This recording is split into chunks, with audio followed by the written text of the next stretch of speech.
Continuous டென்ஸ்னா என்ன? தொடர் வாக்கியம். தொடர் வாக்கியம். இப்ப நம்ம பிஃபோர் என்ன பார்த்தோம்? சிம்பிள் பார்த்தோம் இல்லையா? சோ சிம்பிள்ல என்ன ரூல்ஸ் இருந்துச்சு? சப்ஜெக்ட்டுக்கு பக்கத்திலேயே verb. சப்ஜெக்ட்டுக்கு பக்கத்திலேயே verb இருக்கணும். ஆனா கண்டினியூஸ் டென்ஸ்ல இப்போ உங்களுக்கு ஏன் இந்த ரூல்ஸ் இருக்குன்னா, இப்போ verbல ing சேர்க்கணும் இல்லையா? கண்டினியூஸ் டென்ஸ்னாலே என்ன? அதுல கண்டிப்பா ing இருக்கணும். கண்டிப்பா verbல ing இருக்கணும். there is no doubt about it. So அப்ப ஒரு கம் எடுத்துக்கலாம். Coming coming coming. எது பிரசன்ட், எது பாஸ்ட், எது ஃபியூச்சர் தெரியறதா? Coming coming coming. எது பிரசன்ட் கண்டினியூஸ், எது பாஸ்ட் கண்டினியூஸ், எது ஃபியூச்சர் கண்டினியூஸ் தெரியல. அப்போ இந்த ரூல்ஸ் நமக்கு முக்கியம். இதுக்கு ஹெல்பிங் வேர்ப்ஸ்னு பேரு, பி ஃபார்ம்ஸ்னு பேரு. என்ன பேரு? ஹெல்பிங் வேர்ப்ஸ்னு பேரு, பி ஃபார்ம்ஸ்னு பேரு. நான் திரும்ப திரும்ப சொல்றேன், வேர்ப் தான் ரொம்ப ரொம்ப ரொம்ப முக்கியம். ஏன்? வேர்ப் இல்லாம we can't make sentence. Verb தான் சோல் மாதிரி. Are you clear? சப்ஜெக்ட்ங்கிறது பாடி மாதிரி. இப்ப நம்ம மனுஷனா இருக்கும்போது பாடி வித் சோல் ஹியூமன் இல்லையா?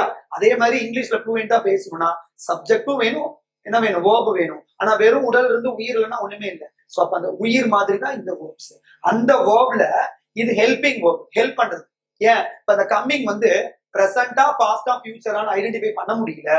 சோ பிரசன்ட்ல பாருங்க, ஐக்கு ஐ ஆம் கம்மிங். கம்னு ஒரு வேர்ப் எடுத்திருக்கோம். கம்மிங், ஐ ஆம் coming, present continuous. I was coming, past continuous. I will be coming. Presentக்கு என்ன? your rule box போட்டுருக்கோம் பாருங்க. இப்ப first person I, first person I, first person singular I, first person plural we நம்ம பார்த்தோம் இல்லையா? so I க்கு என்னது presentல am, was, will be. we க்கு பாருங்க are, were, will be. you க்கு are, were, will be. he she க்கு is, was, will be. they க்கு are, were, will be. so இத ஈஸியா எப்படி சார் புரிய வைக்கிறது? ரொம்ப சிம்பிள். I am க்கும் isக்கும் pastல was, am க்கும் isக்கும் pastல was. எங்கெல்லாம் ஆர் வருதோ pastல வேற, ஃபியூச்சர்ல எல்லாத்துக்கும் will be. I க்கு am, he she க்கு is.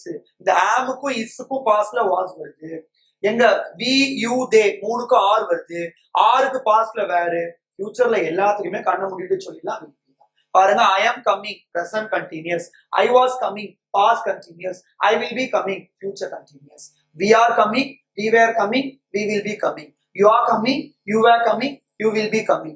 He is coming, he was coming, he will be coming. She is coming, she was coming, she will be coming. It is coming, it was coming, it will be coming. They are coming, they were coming, they will be coming. So இது present, இது past, இது future. இதுக்கு helping verbs னு பேரு, also called B forms. இது எதுக்கு உதவியா இருக்கு? நமக்கு டென்ஸா ஐடென்டிஃபை பண்ண.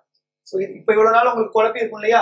எங்க ஆம் போடணும், எங்க வாஸ் போடணும், எங்க வேர் போடணும். இதனாலதான் ரொம்ப ஹெசிடேட்டா இருந்திருக்கும். ஒரு கிளியர் சாட்ல உங்களுக்கு டீடைல் தான் இருக்கு. R you clear with?